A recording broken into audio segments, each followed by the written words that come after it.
Resy lahatra mivina mpampandrosoana petraka ny kandida laharana fa 12 ireo mpikatroka ara-panatanjahantena isan'ny taranjany eto Antananarivo sy ny manodidina. Hita soratra mazava anatin'ny velorano 12 ny fahavonona ny kandida Andry Rajoelina noho ny travo ny fanatanjahantena eto Madagasikara raha ny fanazavana.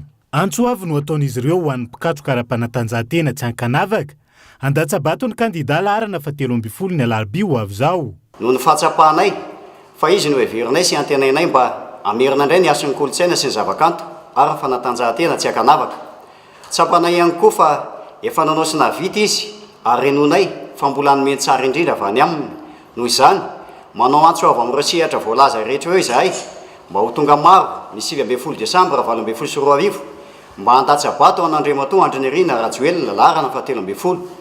Eto koa izahay dia miantso ireo fikambanana rehetra mitovy hevitra aminay fa fotoana izao hitambarantsika ho vondrona iray sy fahamezantsika tanana amin'Andriamatoa filoha mba hanana ny toerany ny sehatra fanabeazana.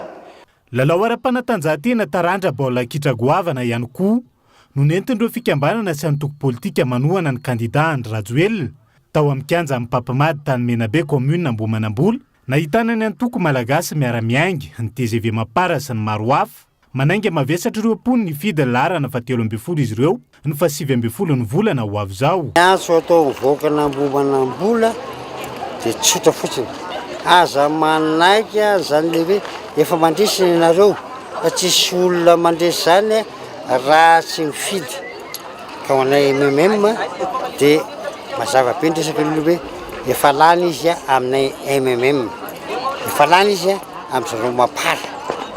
Dia tonga dia hoe rehetra ambohimanambola aloha hoe matokisanao président va tonga dia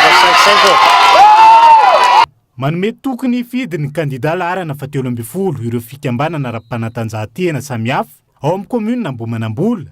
Miandrandra fanovana sy tantsoroka avy amin'ny kandida Andry Rajoelina kosa izy ireo hanatsarana ny foto-drafitr'asa sampiakarana ny letan'ny fanatanjahantena malagasy mba tsy hitsanga menatra toy ny amin'izao fotoana ny sehatra ny fanatanjahantena eto Madagasikara.